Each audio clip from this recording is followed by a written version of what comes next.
Não, que isso? Eu ouço por horas, Coronel. O senhor sabe disso. Eu fico aqui construindo em cima das informações que vão chegando e concluo o seguinte de cara.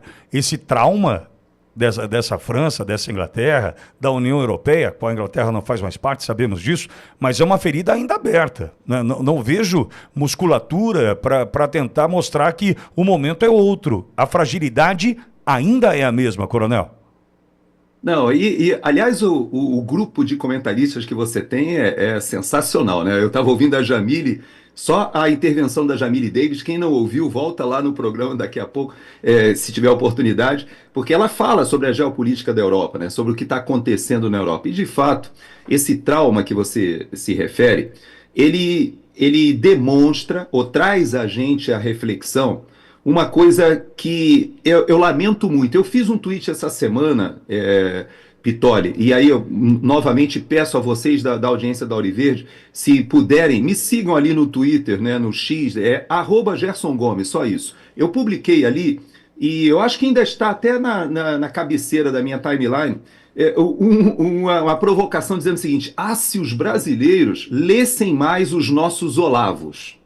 E por que eu coloquei isso? Porque o Olavo de Carvalho, ele fez um debate com o Dugin, que é o principal ideólogo russo, e que inclusive é lido nas academias militares da Rússia hoje, e que está por trás de tudo aquilo que a Rússia planeja para a expansão ali para a área da Ásia Central. Hoje ela é muito mais ligada ou voltada a uma aproximação com aqueles territórios da antiga União Soviética que hoje estão ali no meio da Rota da Seda da China. E ele explica, o Olavo de Carvalho, ele explica a incongruência que existe do pensamento russo.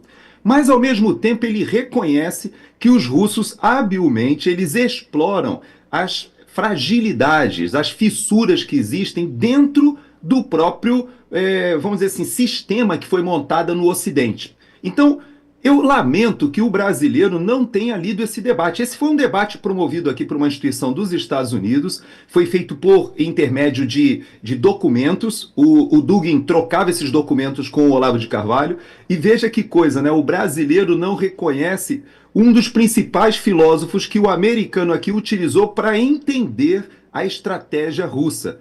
E mais do que isso, eu falo de Olavo Bilac, porque o Olavo Bilac, eu vou até me permitir abrir aqui esse post, porque eu vou ler só um pedacinho para você, Pitoli, do que o Olavo Bilac...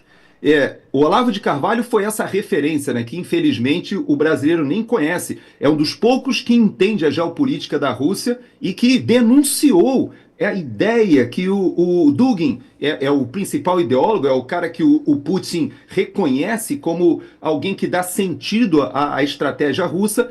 E, ao mesmo tempo, o outro Olavo que os brasileiros não lembram é o Olavo Bilac. Eu vou pegar só um pedacinho do que o Olavo Bilac publicou em 1909 num livro referente a textos que ele escreveu antes. Esse texto foi, inclusive, artigo de um jornal quando ele escreveu antes ainda. Olha só o que ele fez. Em si mesma, em seus excessos, nos seus desvairamentos irreprimíveis, que a força do despotismo tem o seu corretismo.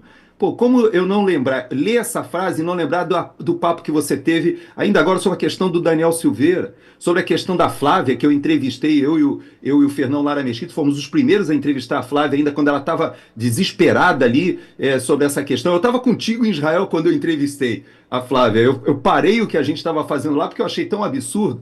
E veja que o Olavo Bilac escreveu assim, ó: não quiseram os donos do país ver que já estavam governando não tribos errantes e brutas, mas um povo que sabia compreender o valor do seu esforço.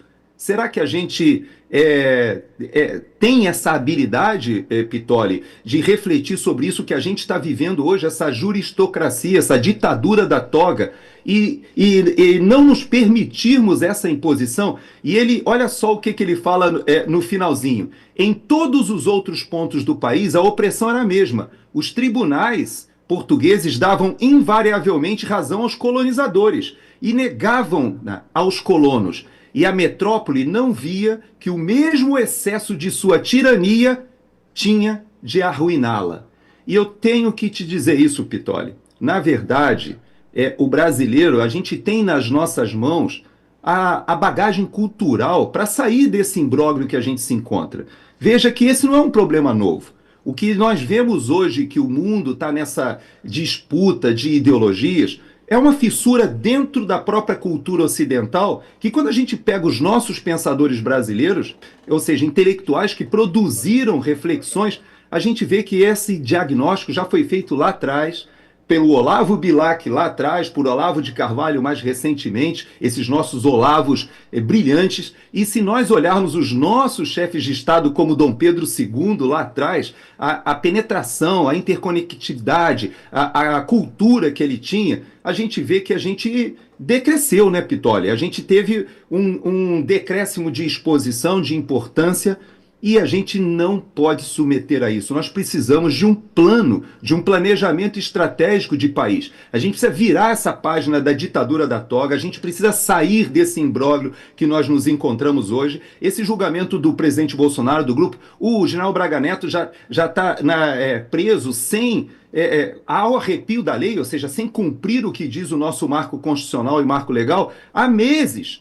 E todos esses grupos que estão sendo denunciados por falsas acusações que mancham a nossa relação internacional. Então, quando a gente olha hoje o mundo debatendo o que a Europa vai fazer nesse momento com a Ucrânia, quando a gente vê o Donald Trump resgatando os interesses do americano, todas essas medidas, esse discurso que ele fez no Capitólio, apontando para o Partido Democrata, que teve que engolir que todas as políticas públicas que conduziram os Estados Unidos a essa situação de crise econômica, de crise social, de crise de segurança pública, podem ser revistas e corrigidas. E o Trump falou uma coisa que eu achei bem legal e que serve de reflexão para a gente também. Ele falou o seguinte: os democratas diziam que na crise imigratória que nós precisávamos de uma nova legislação imigratória. E ele disse o seguinte: não, o que os Estados Unidos precisavam era de um novo presidente. E agora tem. E isso que está acontecendo no Brasil deve nos fazer refletir.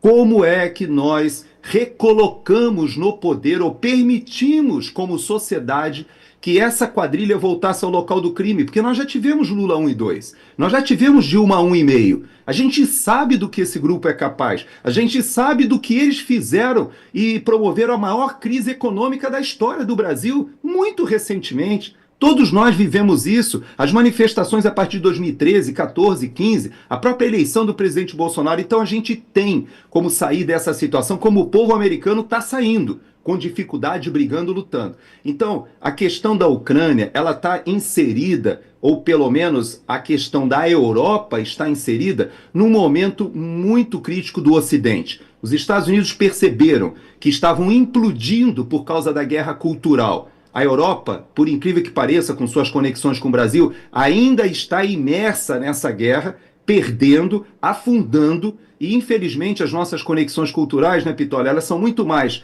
com a Alemanha, Inglaterra, a França, desses grupos de esquerda que ainda estão no poder, do que com a reação que está acontecendo via Estados Unidos, mas não só isso, Itália, Hungria, Suécia, Espanha, Portugal, vários países, Polônia, estão já reagindo, estão percebendo, mas o Brasil ainda está atrelado, ou pelo menos esse grupo que está no poder no Brasil ainda está atrelado, à ideia de que eles conseguirão resistir se agarrando ao poder junto a esses grupos. Mas como a Jamile falou, há uma reação em curso na União Europeia, há uma reação em curso, inclusive, na Inglaterra, na Grã-Bretanha, e isso vai invariavelmente chegar no Brasil também, Pitoli. E vai chegar justamente pela situação exposta de Marco Rubio fazer contatos, salvo engano, 58 já nações contactadas, e o Brasil ainda não foi.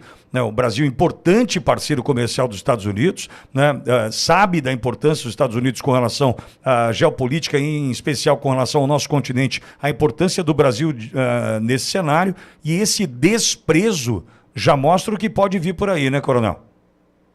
Na verdade, eu nem sei se é tanto desprezo não, viu, Pitoli? Eu creio que há uma posição muito bem pensada. Pelo que nós temos visto até agora, o Trump, ele não dá um ponto sem nó, ou seja, ele passa uma imagem de alguém que fala uma série de propostas que são consideradas ofensivas e às vezes até absurdas por alguns. Mas você veja que tudo que ele tem falado, da Groenlândia ao Canal do Panamá, da relação com o México e com o Canadá, da questão tarifária, com a China, com a Europa, tudo que ele tem falado até agora tem feito sentido, e o pior, para os que não acreditavam, ele subsidia essas falas com ações concretas. E no caso do Brasil, o silêncio, Pitoli, não é desprezo, é o contrário. Existe ali uma ação muito bem arquitetada de saber o que fazer para se antepor a toda a maldade que foi construída pelo Partido Democrata, pelo grupo que estava ali dominando o Partido Democrata com Biden, os Obamas, os Clinton, e um grupo que realmente se apossou do poder muito semelhante ao que a gente viveu no Brasil ali durante a Lava Jato e retomou mais ou menos como aconteceu aqui nos Estados Unidos. Se você olhar o que foi o governo Biden, senão a retomada desse grupo que tinha feito uma política para os Estados Unidos extremamente perniciosa. O próprio presidente Obama, ele era tido como alguém, havia uma expectativa muito grande que ele faria uma grande administração, e hoje já se sabe que a raiz da debacle do governo Biden, ela está muito mais ancorada, e quem realmente governava o país não era o Biden, era esse grupo ligado aos Obamas, aos metacapitalistas, Soros, a esse grupo globalista. No Brasil, é exatamente o que está acontecendo, e Trump sabe disso, Marco Rubio sabe disso. Todo o grupo americano hoje sabe exatamente o que foi feito por intermédio da USAID, por George Soros, a estratégia que existe no Brasil. Por isso que o momento é importante da gente entender os próximos passos. Haverá, obviamente, estratégias no campo jurídico, no campo da política internacional, mas uma coisa é certa: o governo Lula, ele tenta se segurar, se aliando ali à ideia de um sul global, de uma alternativa do mundo multipolar, mas mesmo esses conceitos, o Brasil, infelizmente, está muito mal representado na pessoa deste governo. Por quê? Porque a Lava Jato não foi esquecida, os acordos de leniência não foram esquecidos. Tudo aquilo que aconteceu com a Odebrecht, com a Petrobras, aqui na Bolsa de Nova York, toda a repercussão que houve para os investidores estrangeiros, nós temos condenações da Lava Jato em mais de 10 países. E isso parece que a gente vive no Brasil, no mundo da lua, como se isso pudesse ser apagado. Não foi apagado. Nenhum dos países que viveu a influência da mini USAID que teve, que na verdade o que o Brasil fez com o BNDES foi mais ou menos o que os Estados Unidos fizeram com a USAID em âmbito mais global, foi uma mini influência, uma mini estratégia de usar os recursos do pagador de impostos brasileiros para uma estrutura de poder na América Latina, que até chegou na África também. Isso os Estados Unidos olharam, percebem e sabem.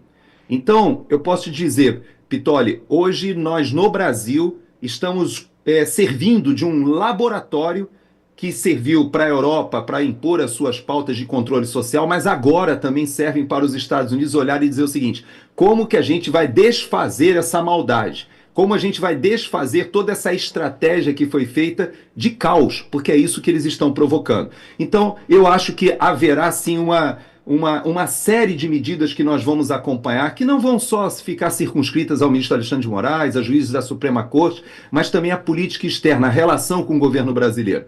E, infelizmente, nós teremos que aguentar o tranco, viu, Pitoli? Os próximos 2 anos, até a eleição de 2026 no Brasil, serão anos muito difíceis. Esse grupo, aparentemente, eles vão dobrar a aposta, eles vão tentar acelerar ainda mais a reação que eles têm, tentando se juntar à parte do mundo que também tenta reagir a essa estratégia do pêndulo que começa a se deslocar daquela extrema esquerda para uma posição de mais equilíbrio, mais de bom senso, como se fala aqui nos Estados Unidos, e o Brasil estará no meio dessa disputa. Infelizmente, para nós brasileiros, mas eu posso te dizer para você o seguinte, Pitoli: eu sofri aqui esses 4 anos de governo Biden junto com os americanos e percebi que eles hoje agradecem a Deus o fato de terem despertado no sofrimento. E eu espero que isso aconteça conosco, Pitoli, que a gente encare esse período agora, resgatando o nosso processo eleitoral, fazendo uma retomada do Senado Federal, que ache uma via institucional para a gente corrigir esse estado de coisas, que a gente eleja um presidente da República que vai nomear e vai indicar 3 ministros da Suprema Corte para corrigir essa juristocracia, esse desequilíbrio, essa hipertrofia do Supremo Tribunal Federal. Ou seja, nós temos um dever de casa gigantesco, e não serão os Estados Unidos que farão. Mas nós precisamos olhar, ter estratégia e olhar o nosso país daqui a 10 anos, 20 anos para os nossos filhos e netos. Hoje, o Brasil está com o seu freio de mão puxado, está com uma resistência ao seu desenvolvimento causado pela corrupção, por decisões políticas erradas, equivocadas e pela indiferença da maioria da população e das suas elites.